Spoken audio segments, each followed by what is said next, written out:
சோதராண்டவரே, தாய் மறந்தாலும் நீர் மறப்பதில்லையே, தந்தை வெறுத்தாலும் நீர் வெறுப்பதில்லையே, தாய் மறந்தாலும் நீர் மறப்பதில்லையே, தந்தை வெறுத்தாலும் நீர் வெறுப்பதில்லையே, தந்தை தாயினும் மேலானவர், தாங்கி என்றும் என்னை சுமப்பவர், தந்தை தாயினும் மேலானவர், தாங்கி என்றும் என்னை சுமப்பவர்.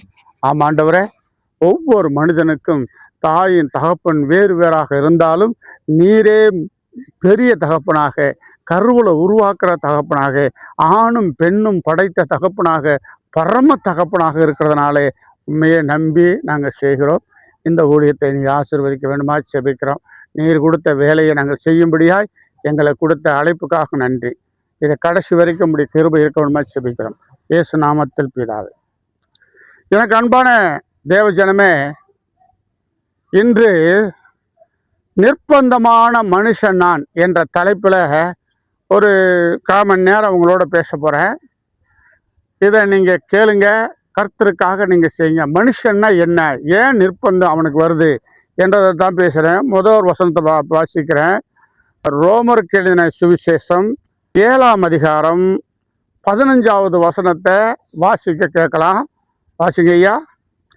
எப்படி எனில் நான் செய்கிறது எனக்கு சம்மதமில்லை, நான் விரும்புகிறதை செய்யாமல் நான் வெறுக்கிறதையே செய்கிறேன் என்று இந்த வசனம் நம்மளை போதிக்குது.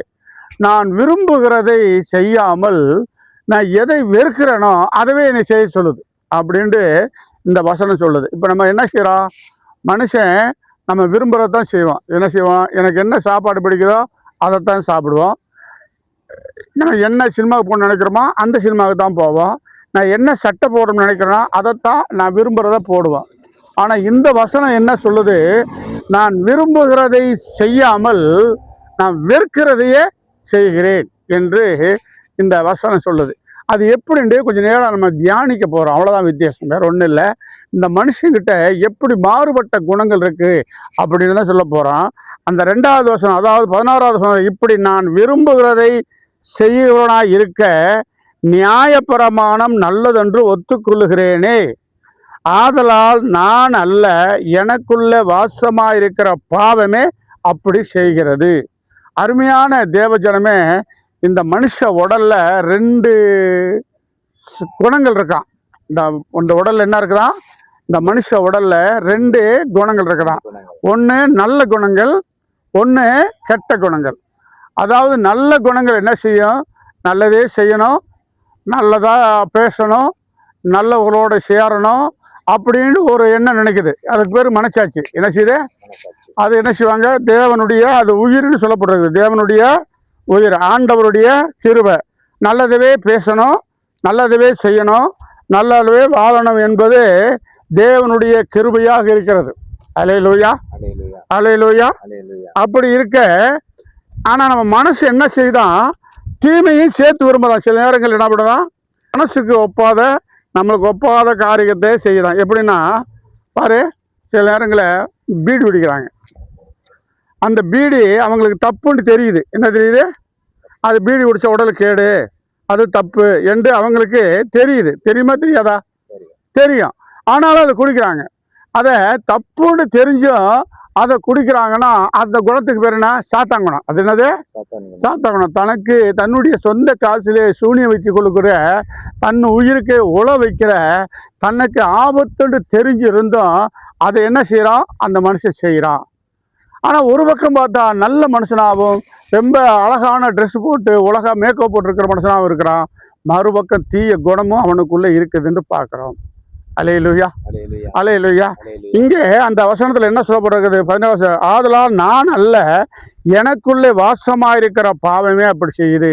நான் என்ன செய்கிறேன்? நல்லது செய்யணும்னு நினைக்கிறேன். என்னையா போகும்போது அள்ளிட்டு போக போகிறோம்? இல்லை வீடு வாசல் தூக்கிட்டா போக போகிறோம்? ஏதோ இருக்கும் தெரியும், 4 பேருக்கு நல்லது செஞ்சுட்டு சொர்க்கத்துக்கு போகலாமியா, நல்ல பேரோடு போய் சாகும்போது நல்ல மனுஷன் சொல்லட்டுமியா அப்படின்னு நான் நினைக்கிறேன். ஆனால் நல்லது செய்யறதில்ல. என்ன பண்ணுறது, நல்லது செய்யணும்னு நான் நினைக்கிறேன். நான் அந்த நன்மையை நான் செய்யறதில்ல, தீமையை தான் செய்கிறேன். எவனுக்கு கெடுதல் இருக்குதோ, எந்த இடைஞ்சல் இருக்குதோ, எந்த தப்பு இருக்குதோ, எவன்கிட்ட சொத்து சேர்க்கணுமோ, எவனை ஏமாற்றணுமோ, இதுதான் நடக்குது இல்லையா? ஒரு வீடு விற்கிறோன்னு சொல்லிட்டா 4-5 ஏசண்ட்டுக்கு வந்துடுறாங்க. அது எந்த அளவுக்கு அடித்து வாங்கணும் அப்படின்ட்டு பேசி வாங்குறவங்க தரகு வாங்க, விற்கிறவங்க தரகு வாங்க, 2 பேரும் நாசமாக போக இடையில இருக்கிற பிழைக்கிற மாதிரி தான் இப்போ இருக்குது. என்ன இருக்குது, வீடு விற்கிறவனும் ஒன்றுமில்லாம் போகணும், வீடு வாங்குறவனும் ஒன்றுமில்லாம் போகணும், இடையில இருக்கிற தரகர் அவங்ககிட்ட வாங்கிட்டு இவங்க நல்லா இருக்கணும். இப்படித்தான் நாடு தரகு வேலையில் போய்க்கு இருக்குது. அதனால ஒரு மனச்சாட்சிக்கு பயந்து செய்யக்கூடிய மனுஷனே கிடையாது. அதுதான் இங்கே சொல்லப்பட்டிருக்குது, நான் விரும்புகிறதை செய்யாமல் நான் வெறுக்கிறதையே செய்கிறேன். வாசிங்க அந்த வசனத்தை. அது எப்படி எனில் 18, அது எப்படி எனில் அது எப்படி எனில் என்னிடத்தில் அதாவது என் மாம்சத்தில் நன்மை வாசமா இருக்கிறது இல்லை என்று நான் அறிந்திருக்கிறேன். நன்மை செய்ய வேண்டும் என்கிற விருப்பம் என்னிடத்தில் இருக்கிறது, நன்மை செய்வதோ என்னிடத்தில் இல்லை. அதை நன்மை செய்வென்ற எண்ணம் என்கிட்ட இருக்கிறது, ஆனால் நன்மை செய்கிற செயலோ என்கிட்ட இல்லை. ஆனால் நல்ல எண்ணம் இருக்கிறது, ஆனால் நல்லது செய்கிற செயலோ என்கிட்ட இல்லை. அப்போ நல்ல விருப்பம், நல்லது செய்கிற எண்ணம் என்கிட்ட இருந்தாலும் கூட அதை என்ன செய்ய முடியும், அதை நல்லபடியாக செய்ய முடியல. அதனால் நான் அல்ல, எனக்குள்ளே வாசமாக இருக்கிற பாவமே அப்படி செய்கிறது. 17வது வசனம், ஆதலால் நான் அல்ல, எனக்குள்ளே வாசமாக இருக்கிற பாவமே அப்படி செய்கிறது என்று இங்கே இந்த வேதத்தில் நம்ம வாசிக்கிறோம். அருமையான தேவஜனமே, பார்க்கறதுக்கு ஒரு பக்கம் மனுஷனாக இருக்கிறான், நல்லா பேசுகிறான், நல்லா செயல் சிந்திக்கிறான். ஆனால் மறுபக்கம் அவன் தீய குணமுள்ளவனாய், தீய செயல் செய்கிறவனாய், தேவையில்லாத காரியத்தை செய்கிறவனாய், என்னமோ இப்படி உனக்கு சாவே வராதது போல அவன் போராடுகிறவனாய் இருக்கிறான் இல்லையா? அப்போ ஒரே மனுஷனுக்குள்ள ஒரு 2 ஆவியை அவங்க போராடுகிறதை பார்க்குறோம். இப்போ இதை நீங்கள் எப்படியே அங்கே கொண்டு போகிறோம்னா, எங்கே பைபிளில் ஆதாம் ஏவாளுகிட்ட ஆண்டவர் சொன்னார், படைச்சிட்டு ஒரு கனியை வச்சார். அந்த கனியை வச்சுட்டு என்ன சொன்னார், எல்லாத்தையும் சாப்பிடுங்க, இந்த கனியை மட்டும் சாப்பிடாதீங்கன்னு சொன்னார். ஆனால் எல்லாம் தெரிஞ்சிருந்து இன்னொரு பாம்பு சாத்தான் வலுசருப்பை வந்து பேசணும் சொல்லிருக்கு. அந்த அம்மாளுக்கு என்ன வந்துருச்சு, அந்த பழத்தை பார்த்த ஆசை வந்துருச்சு. இது நீங்கள் வேதத்தை படித்த எல்லாத்துக்கும் தெரியும். அந்த பழத்தை பார்த்த சோருக்கு இப்போ எச்சி ஊறுதான். அதுக்கு முன்னால் அந்த பழம் அங்கே தான் இருந்துச்சு. அந்த நன்மை தீமை அறியத்தக்க கனி அங்கே தான் இருந்துச்சு. ஆனால் இப்போ அந்த அம்மா பார்த்த சோருக்கு அந்த பழத்துக்கு எச்சி ஊறுது. அப்போ அடுத்தவனுடைய சொல்ல கேட்ட சோருக்கு அந்த அம்மாளுக்கு என்ன வருது, வாயில எச்சி ஊறுது. அது எப்படியாச்சும் பிடிங்கி திங்கிற எண்ணம் வருது. ஆனால் ஆண்டவர் விலைக்கு வச்ச கனின்னு தெரியுது, ஆனாலும் திங்கிற ஆசை வருது. இப்போ நீங்கள் வீடில் ஒரு எலி கொண்டு வச்சிங்கன்னா, எலி பிடிக்கிறதுக்கு அதுக்கு ஒரு இறை வைப்பீங்களா? அந்த இறை வைக்கும்போது அந்த எலி அந்த இறைக்கு ஆசைப்பட்டு வரும். வந்துட்டு அந்த கூண்டு ஒரு மாதிரியாக இருக்கிறதுனால, இது ஒரு மாதிரியாக இருக்குதே, போனால் மாட்டிக்கிறோமோ அப்படின்னு பின்னால் வந்துடும். அப்புறம் அங்கிட்டு போய் பார்க்கும், அப்புறம் இங்கிட்டு வந்து பார்க்கும், அப்புறம் அந்த இறையை பார்க்கும். இப்படி பார்த்துட்டு அப்புறம் இறை மேலே ஆசைப்பட்டு அது உள்ளே ஏந்து போய் அந்த இறையை இழுக்கும், மாட்டிக்கிறோம் இல்லையா? அப்போ அந்த ஆசையை காட்டி அந்த எலியை பிடிக்கிறான் மனுஷன். அதுபோல் பிசாசு என்ன செய்யுது, நம்மளுடைய ஆசையை காட்டி ஒரு தப்பான வழியில் வீழ்த்தாட்டுது. அல்லேலூயா, அல்லேலூயா. அதுபோலதான் அந்த ஆதாமை அந்த ஆசையை காட்டி அந்த பழத்தை சாப்பிடும்படியாக செய்து அந்த தோட்டத்தை விட்டு விரட்டி விட்டாங்கன்னு பார்க்குறோம். அல்லேலூயா. பாவம் அவங்களே ஆள்கொண்டு, அந்த பழத்தை தின்றதுனால அந்த பாவம் அவங்களுக்கு ஆள்கொண்டு தேவ வார்த்தைக்கு கீழ்ப்படியாதனாலேயே ஒரு பாவம் அவங்களை பற்றி கொண்டது. அதனால தோட்டத்தை விட்டு துரத்தப்பட்டாள்னு பார்க்குறோம். அல்லேலூயா. எனக்கு அன்பான தேவ ஜனமே, இந்த பாவம்னு என்ன நினைக்கிறீங்க? ஒருத்தன் கொலை பண்ணுறது, ஒருத்தன் கொள்ளையடிக்கிறது, ஒருத்தன் திருடுறது, ஒரு லஞ்சம் வாங்குறது, இதெல்லாம் பாவம்ன்றீங்க. அதெல்லாம் பெரிய பாவம். ஆனால் உண்மையான பாவத்திலேயே பெரிய பாவம் என்னன்னா, கீழ்ப்படியாக இருக்கிறதா. தேவனுடைய வார்த்தையை கீழ்ப்படியாம பாருங்களேன், அதுவே பெரிய பாவம். அந்த பாவம் தான் ஆதாம் ஏவாளை செஞ்சு அங்கே தோட்டத்தில் விரட்டப்பட்டு அதன் மூலியமா அவங்க வறுமையில் கஷ்டப்பட்டு அப்புறம் அண்ணன் தம்பி 2 பிள்ளைங்க பிறந்து அது ஒருத்தனை கொலை பண்ணி இன்னைக்கு நம்மெல்லாம் கஷ்டப்படுற அளவுக்கு வந்ததெல்லாம் அந்த பாவம் தான். புரியுதா? அந்த பாவத்தை தீர்க்கத்தான் இயேசு வந்தாருன்னு வேதம் சொல்லுது. அந்த இயேசு நம்மளுக்காக ரத்தம் சிந்தி நம்மளை மீட்டு கொண்டாருன்னு சொல்லுது. அதான் இந்த வசனம் என்ன சொல்லுது? அது எப்படி எனில் 17வது வசனம், அது எப்படி எனில் அது எப்படி எனில் என்னிடத்தில் அதாவது என் மாம்சத்தில் நன்மை வாசமாய்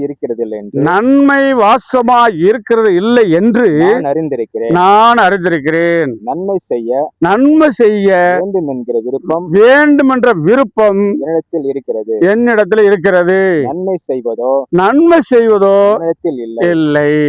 அல்லேலூயா. நல்ல விளக்கமா சொல்றாரு அந்த ஆள்.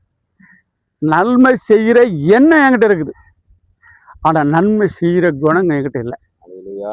ஆனா விருப்பம் என்கிட்ட இருக்குது, செயல் என்கிட்ட இல்லை.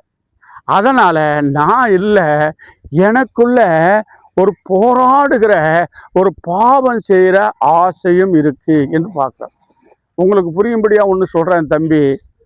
தம்பி தங்கச்சி நல்லா கேளுங்க. சும்மா உட்காந்துக்கிட்டு தலையை ஆட்டாதீங்க. சரியா தவறான்னு சொல்லணும் இல்லையா? நான் பாட்டு பேசிக்கிறேன், நீங்கள் பாட்டு உட்காந்துன்னு அர்த்தம். இப்போ ஒரு உவமை சொல்கிற பாருங்க. ஏசப்பா சொன்னது மாதிரி ஒருத்தன் ஒரு தோப்புக்குள்ளே ஒத்தடி பாதையில் போகிறான். அப்படி போகும்போது அது பெரிய தென்னந்தோப்பாக இருக்குது, அங்கங்கே பூரா தென்னந்தோப்பாக இருக்குது. அதில் போகுது ஒத்தடி பாதை. அதில் போகும்போது ஒரு இடத்துல ஒரு தென்னை மரத்தில் நிறையா மாம்பழம் அழகாக காய்ச்சி தொங்குது இல்லையா? அது பார்க்குறதுக்கே ஒரு மாதிரியாக இருக்குது. அதில் ஒரு மாம்பழம் இவனுக்கு தலையை தட்டுற மாதிரி செக்க செவேண்டு அந்த பழம், மல்கோவா பழம் அப்படி சொலிக்குது. இப்போ அந்த பழத்தை பார்த்த சோருக்கு இவனுக்கு என்ன வந்துருச்சு? ஆசை வந்துருச்சு. இந்த மாம்பழத்தை சாப்பிடி திண்டா என்ன அப்படின்ட்டு எண்ணம் வருது. எண்ணம் வந்த சோருக்கு உள்ளத்தில் இன்னொரு எண்ணம் வருது. இது அடுத்த தோட்டம், எச்சரிக்கையாரு, இல்லாட்டி செருப்பு கொண்டு அடிச்சிருவான் அப்படின்ட்டு ஒரு எண்ணம் உள்ளே வருது. அப்போ என்ன பண்ணுறான்? உடனே எங்கிட்டு பார்க்குறான், எவன் நம்மளை பார்க்குறானா அப்படின்ட்டு பார்க்குறான். யாரும் இல்லைன்ற தெரிஞ்சவருக்கு இப்போ சொல்லுது, எவனே இல்லைடா, அழகாக இருக்கு படுறா, அது ஒன்று தின்ன கைக்கு எட்டுற மாதிரி இருக்குது, அதனால் நீ என்ன செய்ய, அதை நீ பிடுங்கி சாப்பிடுன்னு சொல்லுது. அப்போ சரி சாப்பிட்லாம் அப்படின்னு என்ன செய்கிறான்? அந்த கால் இருக்கு பாரு, அந்த கால் அப்படியே கொஞ்சம் அந்த வேலி பக்கத்தில் போகுது. ஏன்னா அந்த பழம் கைக்கு எட்டுற மாதிரி இருக்கு இல்லையா? அப்போ கொஞ்சம் அங்கே போகுது. இந்த காலை கொஞ்சம் அங்கிட்டு வச்சு இந்த கையை அதுக்கு துணை போகுது. என்ன போகுது? கைக்கு துணை போகுது. கண்ணு அதை பார்க்குது, வாய் அதில் எச்சி ஊறுது. அந்த பழத்தை பார்த்து வாயில் எச்சி ஊறுது. கண்ணு அதையே பார்க்குது, கை அதை பிடுங்க போகுது. இந்த காலை கொஞ்சம் ஒத்துழைச்சி அப்படி வளைஞ்சு போகுது. ஏன்னா அந்த மாம்பழத்தை பிடுங்கிறதுக்கு இந்த உடல், கண்ணு, காது, மூக்கு, வாய், கை, கால் எல்லாமே அந்த பழத்தை பிடுங்கிறதுக்கு ஒத்துழைக்குது. ஆனால் மனசு சொல்லுது, அந்த மரத்தில் ஒரு செருப்பையும் விளக்கு மாதிரி கட்டி வச்சுருக்கான், தொங்க விட்டுருக்கான். இதை பிடுங்குறவனுக்கு இதாலேயே அடி கிடைக்கும்ன்று எச்சரிக்கை பண்ணியிருக்கான் பாரு, அங்கே தொங்குது பாரு. ஆனால் நீ பிடுங்கி தரீங்கன்னா இன்றைக்கி செருப்பால் நீ அடி வாங்குறது உண்மை அப்படின்னு உள் மனசாட்சி சொல்லுது. எது சொல்லுது? இப்படி உள் மனசாட்சி சொன்னதற்கு எனக்கு அந்த பிடுங்க போன கை பின்னால் வருது, அந்த காலம் பின்னால் வந்துடுது. இப்போ அந்த கண்ணு அதை பார்க்காம மறுக்குது. அவர் போராட்டமே நடக்குது. உள்ளத்துக்குள்ள என்ன நடக்குது? ஒரு பெரிய போராட்டம்.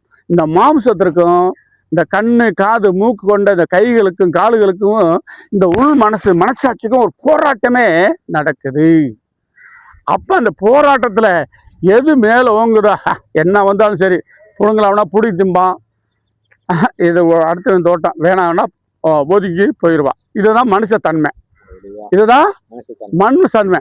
இந்த மனுஷத்தன்மையில உங்ககிட்ட என்ன எண்ணம் மேலோங்கி இருக்குதோ அப்பதான் உனக்கு நல்லது செய்யும். இப்ப பாக்குறேன், அடுத்த வசனத்தை வாசிக்கிறேன், 19வது வசனம். ஆதலால் ஆதலால் நான் விரும்புகிற நன்மை செய்ய நான் விரும்புகிற நன்மை செய்யாமல் விரும்பாத தீமை செய்கிறேன். விரும்பாத தீமையை செய்கிறேன். அதாவது குடிக்கிறது, தண்ணி அடிக்கிறது, ஒருத்தனோட சண்டை போடுறது, ஒட்டி கட்டியா வட்டி கொடுக்கறது, என்னது தேவைக்கு மேலே ஊழல் பண்ணுறது, சம்பளத்தை வாங்கிட்டு கிம்பளத்தை கேட்கறது, சொந்தக்காரங்கிட்டே மோசடி பண்ணுறது, அண்ணன் தம்பியவே ஏமாத்துறது, பெத்த தாய்க்கு சோறு போடாமல் பட்டினியாக போடுறது, இதெல்லாம் என்னது?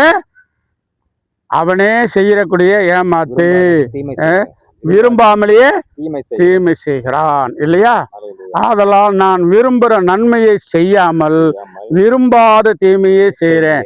அப்பா அம்மாவுக்கு கஞ்சி ஊற்றணும்னு படிச்சிருக்கிறேன், அண்ணன் தம்பிக்கு வஞ்சம் செய்யக்கூடாதுன்னு நான் படிச்சிருக்கிறேன், சாமி கண்ணை கெடுக்க பெரிய ஆள் சொல்லியிருக்காங்க, எல்லா மதத்துலேயும் எல்லா பள்ளிக்கூடத்துலேயும் ஒழுக்கத்தை சொல்லி கொடுத்துருக்காங்க. ஆனால் அதுக்கு மாறாக நான் இப்போ என்ன பண்ணிக்கிருக்கேன்? செஞ்சுக்கிருக்கிறேன். அது அடுத்த வசனம், அந்தப்படி நான் விரும்பாததை நான் செய்தால் நான் அல்ல எனக்குள்ள வாசமாய் இருக்கிற பாவமே அப்படி செய்கிறது. அல்லேலூயா, அல்லேலூயா. அருமையான தேவ ஜனமே, ஒவ்வொரு மனுஷனுக்குள்ளேயே ஒரு பாவம் குடி இருக்குது, ஒரு மோசமான குணம் குடி இருக்குது, ஒரு கெட்ட ஆவி இருக்குது. சில பேர் சொல்லுவாங்க, டேய் பார்க்குற லேசான மனுஷன் நினச்சிடாத, நான் இறங்குனா என்ன ஆயிடுவேன்? பெரிய லோக்கல் ஆயிரும்டா, வாய் திறந்தா வாய் வீசி போகும் அப்படின்னு சொல்லுவான். ஒரு மனுஷன் சாதாரண இருக்கும்போதே நல்ல மனுஷனாக இருப்பான், அன்பாக பேசுவான், அழகாக பேசுவான். ஆனால் கோபம் வந்துட்டா, நீ என்ன இப்படி பண்ணிக்கிட்டே இருக்கிறியா, கைகாலெலாம் எடுத்துறோம்டா அப்படின்றோம் உடனே. ஏன்னா ஒரே மனுஷன்தான், ஒரு பக்கம் நல்ல குணம் இருக்குது, மறுபக்கம் அவங்ககிட்ட தீய குணம் இருக்குன்னு பார்க்குறோம். ஆகவே நன்மை செய்கிற எண்ணம் அவனுக்கிட்ட இருக்குது, சில நேரத்தில் சமயம் வந்தால் கெட்டது வந்துடுது. இப்போ பாருங்கள், வீட்டில் நம்ம அக்கா தங்கச்சி துணி போடாமல் அது பாட்டுக்கு மேல் துணியை போட்டு கீழே போட்டு சட்டி பண்ணலாம் விளைக்கிறக்கு வயசு பொண்ணு, அது பாட்டுக்கு தெரியும். அது நம்ம என்ன செய்வோம், நம்ம அக்கா தங்கச்சினால கவனிக்க மாட்டோம், நம்ம பாட்டு பார்த்துக்கிட்டே வேலை பார்த்துக்கிட்டு போயிடுவோம். அதே இன்னொரு வயசு பொண்ணு தெருவில் போச்சுன்னா நம்ம கண் என்ன செய்யுது? அதை உத்து பார்க்குது, கவனிக்குது. இந்த கண் இங்கே பார்க்க மாட்டேங்குது, அந்த கண் அங்கே பார்க்குது. காரணம், இதுவும் பொம்பளை பிள்ளை தான், அதுவும் பொம்பளை பிள்ளை தான், அதுவும் அக்கா தங்கச்சின்ற எண்ணம் வருதில்ல. என்ன வருதுல்ல? இது அக்கா தங்கச்சின்ற எண்ணம் வருத, இந்த எண்ணம் அந்த பிள்ளை வருதுல. பொண்டாட்டி வச்சுக்கிட்டு என்ன பண்ணுறான்? என்ன சொல்லுவாங்களே உலகத்தில், ரதி மாதிரி பொண்டாட்டி இருந்தாலும் குரங்கு மாதிரி வப்பாட்டி வேணும்னுவாங்க. ஆனபடியால் நன்மை செய்ய விரும்புகிற என்னிடத்தில் தீமை உண்டென்ற ஒரு பிரமாணத்தை காண்கிறேன். நன்மை செய்கிற எண்ணம் என்கிட்ட இருக்குது, ஆனால் அதே மனுஷனுக்குள்ள தீமை செய்கிற குணமும் இருக்குது. ரெண்டு இருக்குது. ஒரு மனுஷனுக்குள்ள என்ன இருக்குது? நன்மை செய்கிற எண்ணமும் இருக்குது, தீமை செய்கிற எண்ணமும் இருக்குது. ஒரு எண்ணம் வந்தால் நல்ல செய்கிற எண்ணம் வரா, ஆனால் நன்மையை அதிகம் செய்ய மாட்டேங்கிறான், தீமையை தான் அதிகமாக செய்கிறான். பீடி, சிகரெட்டு, தண்ணி, இந்த மாதிரி இதில் தான் வீணான காரியத்தை அவன் செய்கிறான ஒழிய நல்ல செய்கிற எண்ணம் இருந்தாலும் அவன் செய்கையில் அவனால் நல்லது செய்ய முடியலை என்பதை பார்க்குறோம். அப்புறம் 22வது, உள்ளான மனுஷனுக்கு ஏற்றபடி தேவனுடைய பிரமாணத்தின் மேல் பிரியமாக இருக்கிறேன், ஆகிலும் என் மனத்தின் பிரமாணத்தின்படி போராடுகிற வேறொரு பிரமாணத்தை என் அபயங்களில் இருக்க காண்கிறேன். அபயங்கள் உண்டாயிருக்கிற பாவ பிரமாணம் என்னை சிறையாக்கி கொள்கிறது. அல்லேலூயா. இப்போ மனுஷனுடைய வாழ்க்கையில் நல்லது செய்கிற எண்ணம் என்கிட்ட இருந்தாலும் கூட தீமை செய்கிற எண்ணம் தான் என்கிட்ட பலனாக இருக்குது. அதாவது குடிக்கக்கூடாதுன்னு நினைக்கிறேன்.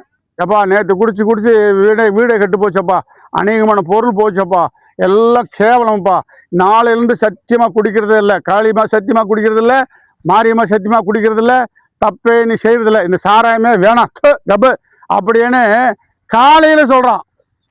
நல்ல மனுஷனாக இருக்கான், கொண்டாடிக்கிட்டு சத்தியம் கூட பண்ணுறான், இனிமேல் நான் குடிக்கவே இல்லை தாயே அப்படின்னு சொல்கிறான்.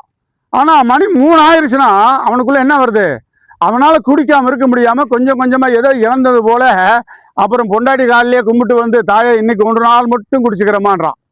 அப்போ காலையில் ஒரு குணம் இருக்குது மனுஷனுக்கு, சாயந்தரம் ஒரு குணம் இருக்குது. அப்போ இந்த தீய குணத்துக்குள்ள மனுஷன் மாட்டிக்கிட்டு அவன் முடிக்கிறான்னு பார்க்குறான். அதனால கடைசி வசனத்தை வாசிக்கிறேன். நிர்பந்தமான மனுஷன் நான், இந்த மரண சரீரத்திலிருந்து யார் என்னை விடுவிப்பார்? நான் நிர்பந்தமான மனுஷன், நான் பார்க்கறதுக்கு தனியாக தெரிகிறேன், என்னை யாரும் கட்டுப்படுத்தல. ஆனா எனக்குள்ளேயே ஒரு நிர்பந்தம் இருக்குது. நல்லது செய்யறதுல கெட்டது செய்யற இருப்போம். இதுல இருந்து என்னை விடுவிக்கிறது யாரு?